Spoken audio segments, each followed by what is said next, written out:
Dunyadari is brought to you by American Pistachio.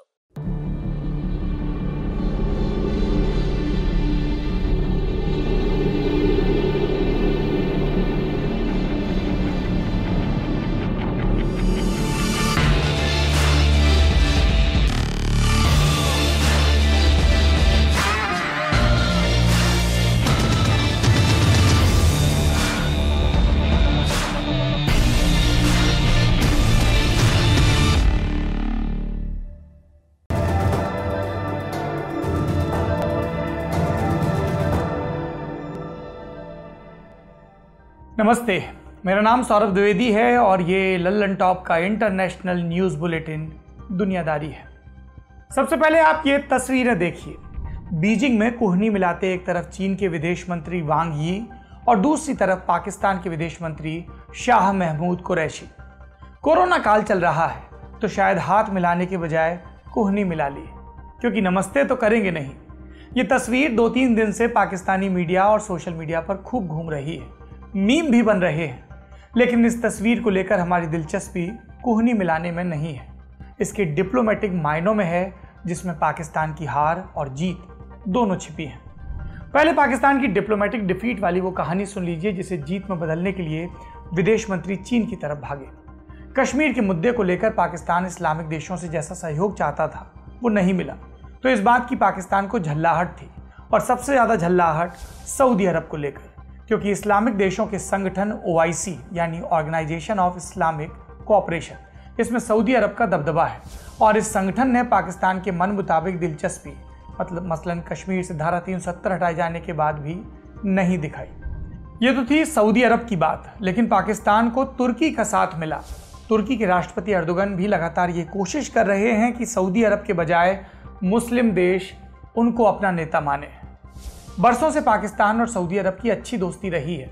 Saudi अरब को पाकिस्तान का आर्थिक और सैन्य सहयोग भी मिलता रहा है, लेकिन अब कश्मीर मुद्दे को लेकर मनमर्जी नहीं चली तो पाकिस्तान के विदेश मंत्री ने कह दिया कि हमें OIC के विकल्प में कोई दूसरा संगठन भी खड़ा करना चाहिए, यानी सीधे सीधे तुर्की की तरफदारी। ये बात सऊदी अरब के क्राउन प्रिंस को चुभ गई। सऊदी ने पाकिस्तान को 2 बरस पहले जो लोन दिया था वो वापस मांग लिया। नवंबर 2018 में सऊदी ने पाकिस्तान के लिए 6.2 अरब डॉलर के पैकेज का ऐलान किया था।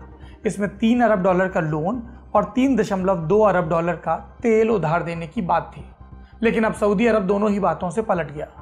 तो क्राउन प्रिंस मोहम्मद बिन सलमान को मनाने के लिए पाकिस्तान के सेना प्रमुख कमर जावेद बाजवा और ISI के DG lieutenant general Faiz Hameed सऊदी अरब गए, लेकिन मोहम्मद बिन सलमान ने मिलने का वक्त तक नहीं दिया। यानी सऊदी अरब की अब पाकिस्तान के पास बिठाने में कोई दिलचस्पी नहीं है, और यहाँ पर पाकिस्तान की हार हुई। अमीर दोस्त ने मुंह फेर लिया। तो अब पाकिस्तान को एक जीत चाहिए थी, और वो जीत मिली चीन के पास। गुरुवार को पाकिस्तान के विदेश मंत्री शाह महमूद कुरैशी बीजिंग के लिए रवाना हुए। फिर वो कुहनी मिलाने वाली तस्वीरें आईं, जिसे सऊदी वाली झड़की का जवाब बताया गया। लेकिन कूटनीतिक रिश्तों में बार्गेनिंग पावर की अहमियत होती है। अमेरिका और सऊदी अरब के हाथ खींच लेने के बाद पाकिस्तान के पास अब ज़्यादा विकल्प नहीं रहे, और वो चीन से कभी भी बार्गेन करने की हैसियत में तो नहीं ही था, भविष्य में भी शायद ही हो। तो दुनिया पाकिस्तान की इस हार और जीत का हिसाब लगा रही थी कि चीन ने अपनी अगली चाल भी चल दी, और इसे गेम चेंजर बताया जा रहा है। इसका नाम है बेइडो। चीन का नेविगेशन सिस्टम है ये। खबरें हैं कि अब पाकिस्तान पूरी तरह से चीन के नेविगेशन सिस्टम को अपनाएगा। पूरी तरह का मतलब ये कि न सिर्फ मिलिट्री यूज़ के लिए बल्कि सिविलियन यूज़ के लिए भी पाकिस्तान का नेविगेशन सिस्टम बेइडो ही होगा। ये नेविगेशन सिस्टम क्या होता है? जो हमें लोकेशन पता करने में मदद करता है। जैसे कहीं का रास्ता देखने के लिए या किसी कार पर निगरानी के लिए हम GPS लगाते हैं। सिविल यूज़ के लिए मोबाइल में, बस, ट्रक, कारों में नेविगेशन का सिस्टम लगाया जाता है। हम में से ज़्यादातर लोग इसका इस्तेमाल भी करते हैं। अभी तक पाकिस्तान में क्या यूज़ होता है? GPS। भारत में भी नेविगेशन के लिए GPS यूज़ होता है। यहाँ नेविगेशन सिस्टम का पर्यायवाची ही GPS बन गया है। आप कहेंगे GPS यूज़ होता है तो पता है, लेकिन असल में GPS अमेरिका के नेविगेशन सिस्टम का नाम है, जिसे अमेरिकी वायुसेना ऑपरेट करती है। यानी जैसे चीन का बेइडो है, वैसे ही अमेरिका का है GPS। अभी तक भारत, पाकिस्तान समेत दुनिया के ज़्यादातर देश अमेरिका वाला GPS ही नेविगेशन के लिए काम में लाते थे, लेकिन अब चीन ने GPS का बाजार समेटने की तरफ पहला कदम बढ़ा दिया है। तो हम सबसे पहले तो ये समझें कि चीन का ये बेइडो सिस्टम असल में है क्या। बेडो बनाने का काम चीन ने 1994 में शुरू कर दिया था। पहला बेडो सैटेलाइट 2000 में लॉन्च किया गया। बेडो सटीक नेविगेशन, टाइमिंग और शॉर्ट मैसेज कम्युनिकेशन की सुविधा देता है। ये नेविगेशन सिस्टम कई सारे सैटेलाइट के नेटवर्क के हिसाब से काम करता है और 10 मीटर तक सटीक लोकेशन बता सकता है। अभी जो अमेरिका का जीपीएस सिस्टम है वो 2.2 मीटर की सटीकता के साथ काम करता है। हालांकि एशिया पैसिफिक में बेडो की एक्यूरेसी जीपीएस से बेहतर बताई जाती है। बेडो की रेंज 10 सेंटीमीटर तक है, जबकि जीपीएस की 30 सेंटीमीटर तक एक्यूरेसी रेंज है। और मॉडर्न वॉरफेयर में एक्यूरेसी की सबसे ज़्यादा अहमियत होती है। बात सिर्फ एक्यूरेसी की नहीं है, अपने खुद के नेविगेशन सिस्टम से चीन को साइबर जासूसी और मिलिट्री इंटेलिजेंस में अपर हैंड भी मिलता है। यानी जीपीएस इस्तेमाल करने वाले देशों का डेटा जुटाने की सहूलियत अमेरिका के पास है। अब उसी के समानांतर चीन अपना सिस्टम खड़ा कर रहा है। बेडो चीनी सेना तो काफ़ी वक्त से इस्तेमाल कर रही है, अब सिविलियन भी इसको यूज़ कर रहे हैं। चीन में 70% से ज़्यादा स्मार्टफोन पर बेडो नेविगेशन यूज़ होता है। चीन की 62 लाख टैक्सी, बस और ट्रक इसी नेविगेशन को इस्तेमाल करते हैं। पूरे चीन में 40,000 से ज़्यादा मछली पकड़ने वाली नावें हैं, वहाँ पर भी यही सिस्टम इस्तेमाल किया जाता है। और अब अपना ये सिस्टम चीन अपने देश के बाहर भी तैनात करना चाहता है। इसे बेल्ट एंड रोड इनिशिएटिव यानी BRI के पैरेलल देखा जा रहा है। यानी जिस तरह से चीन ज़मीन पर अपना नियंत्रण और दबदबा बढ़ा रहा है, वैसे ही स्पेस कंट्रोल में भी बेडो चीन के लिए बड़ा हथियार साबित हो सकता है। और अगर चीन से बाहर निकलते ही हम बाकी देशों में इसका असर देखें तो पहले नंबर पर आता है पाकिस्तान।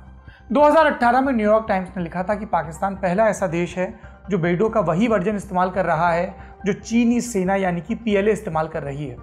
बहुत पहले ही चीन ने पाकिस्तान को बेडो से चलने वाले वेपन सिस्टम निर्यात करना शुरू कर दिया था।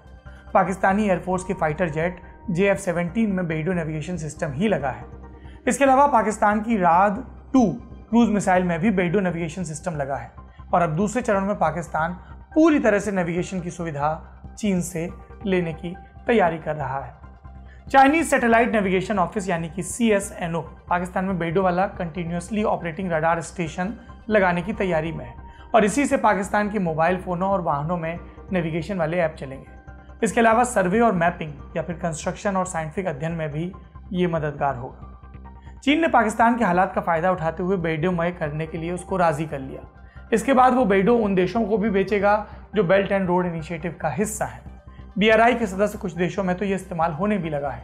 जाहिर सी बात है कि चीन अमेरिका के पैरेलल एक सिस्टम विकसित कर रहा है और अपने बाकी कोशिशों या सदारतों के जरिए इस सिस्टम का बाजार भी तैयार कर रहा है। GPS सिस्टम, इसके जरिए अमेरिका साइबर जासूसी भी करता है, दूसरे देशों से जानकारियां हासिल करता है। इसलिए कई देशों ने अपना GPS सिस्टम पहले से तैयार कर रखा है। जैसे रूस का अलग नेविगेशन सिस्टम है जिसका नाम है ग्लोनास। यूरोपियन यूनियन के नेविगेशन सिस्टम का नाम है गैलीलियो। और भारत के पास भी अपना नेविगेशन है, इसका नाम है navigation with Indian constellation. Short में इसको नेवाईसी बोलते हैं, लेकिन ये सिर्फ मिलिट्री या साइंटिफिक यूज़ के लिए इस्तेमाल होता है। आम इस्तेमाल के लिए भारत में GPS ही चलता है, अमेरिका की तरह। अब पाकिस्तान में चीन के नेविगेशन बेडो के आने से भारत के लिए दोहरी चिंता है। एक तो पाकिस्तान के हथियारों का नेविगेशन सिस्टम बेहतर होगा, यानी चीन का प्रॉक्सी फ्रंट पाकिस्तान जैसा होगा, जो बड़ी चुनौती लेकर आएगा। इसके अलावा पाकिस्तान और चीन के बाहर बाकी देशों में बेडो के इस्तेमाल से चीन का मिलिट्री इंटेलिजेंस बेहतर होगा, यानी भारत और भारत के सहयोगी अमेरिका के लिए चीन और बड़ी चुनौती पेश करेगा। इन सब में पाकिस्तान कैसे धीरे धीरे चीन की कॉलोनी बनता जाएगा, इस पर अभी हम कुछ नहीं करेंगे। ये पाकिस्तान के लोगों की चिंता है कि उन्हें किसी दूसरे देश की दास्ता स्वीकार करनी है या नहीं। अब बढ़ते हैं सुर्खियों की तरफ। पहली सुर्खी अमेरिकी चुनाव से। आज से रिपब्लिकन पार्टी का नेशनल कन्वेंशन शुरू होगा। यह 27 अगस्त यानी कि गुरुवार तक चलेगा। गुरुवार को रिपब्लिक पार्टी की तरफ से औपचारिक रूप से डोनाल्ड ट्रंप को पार्टी की उम्मीदवारी दी जाएगी, जिसे ट्रंप स्वीकारेंगे और फिर आधिकारिक तौर पर वो रिपब्लिकन पार्टी के राष्ट्रपति उम्मीदवार हो जाएंगे। और फिर उनका मुकाबला किससे होगा? डेमोक्रेटिक पार्टी के जो बाइडेन से। दूसरी सुर्खी बेलारूस से। यहाँ की राजधानी मिन्स्क में सरकार के खिलाफ प्रदर्शन और तेज हो गए। प्रदर्शनकारियों के 2 नेताओं को गिरफ्तार किया गया, उसके बाद का ये अपडेट है।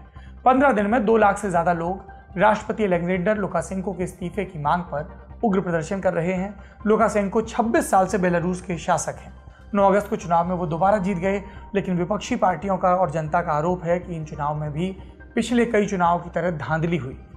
प्रदर्शनकारियों से बात करने के बजाय राष्ट्रपति लुकाशेंको कल एक राइफल और बुलेट प्रूफ जैकेट के साथ दिखे, जिसके बाद से संकट और बढ़ता जा रहा है। हालांकि बीच में उन्होंने कहा था कि हम विपक्षियों को सरकार में शामिल करने को तैयार हैं। लेकिन प्रदर्शनकारियों का कहना है कि ये जनादेश ही झूठा है, उन्हें इस्तीफा देना होगा। तीसरी सुर्खी न्यूजीलैंड से है। न्यूजीलैंड में पिछले साल चर्च पर हुए हमले के दोषी ब्रेंटन टेरेंट को सजा सुनाने की कार्रवाई शुरू हो गई है। इस दौरान कोर्ट ने कहा कि ब्रेंटन मस्जिद पर हमले की तैयारी कई सालों से कर रहा था और वो 2 मस्जिदों पर हमले के बाद तीसरी मस्जिद को आग लगाना चाहता था। कोर्ट ने उसे 51 लोगों की हत्या और 40 लोगों की हत्या की कोशिश का दोषी माना है। जानकारों के मुताबिक उसे इतनी सजा मिल सकती है जो आज तक न्यूजीलैंड में किसी को नहीं मिले। सजा कितनी होगी ये कोर्ट इसी हफ्ते बताएगा। सुर्खियों के बाद अब बारी शो के तीसरे हिस्से की तारीख। आज तारीख है 24 अगस्त और इसका विश्व इतिहास जुड़ा है रूस की सियासत से। जब अमेरिका में 9/11 जैसी एक घटना हुई तो सबने कहा कि ये अनप्रेसिडेंटेड है, लेकिन ऐसी एक घटना रूस में भी हुई थी। बात 16 साल पुरानी है। 24 अगस्त 2004 की रात लगभग 10 बजे रूस की राजधानी मॉस्को के डोमोडेडोवो हवाई अड्डे से 2 यात्री विमानों ने उड़ान भरी। घंटे भर के भीतर दोनों विमान जोरदार धमाके के बाद जमींदोज हो गए। इसमें सवार सभी 90 लोग मारे गए। जांच में सामने आया कि ये एक आतंकवादी हमला था जिसे प्लेन में सवार 2 फिदायीन महिला हमलावरों ने अंजाम दिया था। कौन थी ये महिलाएं? चेचन्या के आतंकवादी गुट से जुड़ी महिलाएं। चेचन्या आतंकियों का रूसी नागरिकों पर हमला करने का ये कोई पहला मामला नहीं था। ये उस दौर की बात है जब रूस से चेचन्या की आज़ादी की मांग कर रहे इस्लामिक संगठन आए दिन ऐसे हमलों को अंजाम देते थे। इस मामले को पूरा समझने के लिए हमें थोड़ा और पीछे जाना होगा। 1991 में सोवियत संघ के विघटन के बाद चेचन्या ने भी खुद को आज़ाद घोषित कर लिया, लेकिन रूस इससे सहमत नहीं था। वो चेचन्या को अपनी टेरिटरी में शामिल करना चाहता था। नतीजतन चेचन्या के कब्जे के लिए 1994 से 1999 के बीच रूस की सेना और चेचन लड़ाकों के बीच 2 बड़े युद्ध हुए और आखिरकार फरवरी 2000 में यहाँ मॉस्को का कब्जा हो गया। इन लड़ाइयों में हजारों लोगों को अपनी जान गंवानी पड़ी। युद्ध में रूस की जातियों की वजह से चेचन्या में इस्लामिक कट्टरपंथ को जमीन मिल गई। कई छोटे बड़े आतंकवादी संगठन पनप गए जो हमला करने के लिए रूस की राजधानी मॉस्को तक पहुंच जाते थे और इन्हीं हमलावरों ने अमेरिका के अलकायदा वाले हमले के 3 साल बाद 24 अगस्त को रूस के 2 प्लेन उड़ा दिए। इन हमलों के बाद पुतिन की रूस सरकार चेचन्या विद्रोहियों के साथ सख्ती से पेश आई। इसमें मानवाधिकारों के हनन की बात भी उठी, लेकिन ये पुतिन की तरफ से एक डिसाइसिव ब्लो था, क्योंकि इसके बाद चेचन्या में अलगाववाद का आंदोलन दोबारा नहीं पनपा। आज के दुनियादारी शो में इतना ही। आखिरी में विश्व कविता। आज की कविता क्यूबा के कवि एलिसेओ दिएगा की। नाम है केवल यही। इसका अनुवाद सर्वेश्वर दयाल सक्सेना ने किया है। कविता कुछ नहीं है सिवा एक प्राचीन स्टोव की चढ़ती परछाई में बातचीत के। जब सब चले गए हों और दरवाजे के बाहर अभेद्य वन सरसरा रहे हों। कविता केवल कुछ भ्रम हैं जिनसे किसी को प्यार हो और जिनका क्रम समय ने बदल दिया हो, जिनमें कि अब केवल एक संकेत, एक अनभिव्यक्त आशा वास करती हो। कविता और कुछ नहीं है सिवा आनंद के, परछाइयों में बातचीत के, जबकि और सब कुछ विदा ले चुका हो और केवल खामोशी हो। हम भारत के लोग जन के लिए जानना बहुत ज़रूरी है। हम जानते हैं हमारे पुरखों ने जाना और फिर हमारा जानना यहाँ तक पहुँचा। जैसे हमारे पुरखों ने जाना कि आग को कैसे बरता जाए, उन्होंने चक्का बनाया, उन्होंने खेती जानी, उन्होंने गांव और नगर बसाए, उन्होंने जानवरों से रक्षा के लिए औजार बनाए और ये जानना हमें यहाँ तक ले आया। ज्ञान की यही अनवरत तलाश हमें भविष्य के लिए तैयार करती है, एक पर्पस देती है। ज्ञान की इसी तलाश में लल्लन टॉप ने शुरू किया है अपना नया ग्लोबल कैंपेन तेरा तुझको अर्पण। इस कैंपेन के जरिए हम पूरी दुनिया में बसे उन भारतीयों से जुड़ना चाहते हैं जो नॉलेज की फील्ड में अलग अलग जाबड़ काम कर रहे हैं। कोई कहीं पर कैंसर साइंटिस्ट है, कोई कहीं पर न्यूरो साइंटिस्ट है, कोई आर्ट्स की फील्ड में अच्छा काम कर रहा है, कोई परफॉर्म बहुत अच्छा कर रहा है। मेरी उन सभी दर्शकों से गुजारिश है, या आप अगर उनको जानते हैं तो आपसे गुजारिश है कि उन तक हमारी बात पहुंचाएं। वो तेरा तुझको अर्पण के ज़रिए लल्लन टॉप के प्लेटफॉर्म का इस्तेमाल अपने हिस्से का ज्ञान अपने भारतवासियों के साथ साझा करने के लिए हमसे जुड़ें। इस कैंपेन के बारे में ज़्यादा जानकारी के लिए आपको मुझे ईमेल आईडी भेजना होगा। मेरा ईमेल आईडी है TTA तेरा तुझको अर्पण का शॉर्ट फॉर्म .lallantop@gmail.com। आइए हम और आप मिलकर ज्ञान के सिलसिले को आगे बढ़ाएं और अपने देश को पूरी दुनिया के बारे में बताएं और ये भी बताएं कि किस तरह ज्ञान की साझेदारी के जरिए हम आगे बढ़ सकते हैं। कई लोग कहेंगे यार ज्ञान तो ठीक है पर थोड़ा मस्ती वस्ती की बात भी कर लो, तो यही यार्ड स्टिक उस पर भी लागू होती है। अगर आपने दुनिया में कुछ भी मज़ेदार देखा है, उसे अपने कैमरे पर कैप्चर किया है, तो उसे भी आप शेयर कर सकते हैं। शुक्रिया। कसर रह गई हमारी कोशिशों में, कसक रह गई कि देश जितना बेहतर, जितना महान हो सकता था, हो नहीं पाया। और एक कसम रह गई कि देश का जो कर्ज है उसे थोड़ा बहुत तो उतारना है। भावुकता का लबादा ओढ़कर बोलता तो यूं बोलता, लेकिन बात सीधी है तो सच्चे ढंग से आप तक कही जानी है। लल्लन टॉप लेकर आया है एक नया प्लेटफॉर्म, तेरा तुझको अर्पण। ये प्लेटफॉर्म उन सब भारतवासियों के लिए है जो भारत से दूर किसी दूसरे देश की जमीन पर हैं, कभी पढ़ाई के लिए, कभी नौकरी के लिए। ये उन सब भारतवंशियों के लिए भी है जिनकी पहचान का हिस्सा ये महान देश है, लेकिन कुछ कसर और कसक है। तो आइए कसम खाएं कि देश को बेहतर बनाएं। हमें आपसे चाहिए आपके हिस्से का ज्ञान, जो आप लल्लन टॉप के जरिए अपने देशवासियों के साथ साझा करें। ये मस्ती के पल भी हो सकते हैं जब आप कहीं घूमने जाएं और आपको लगे कि सिर्फ मेरे यार दोस्त और परिवार वाले ही क्यों, पूरा देश जाने इन नायाब चीज़ों के बारे में। ये पॉलिसी से जुड़ा, ज्ञान से जुड़ा कोई मसला हो सकता है। तो आइए और लल्लन टॉप की इस नई पेशकश तेरा तुझको अर्पण का हिस्सा बनिए।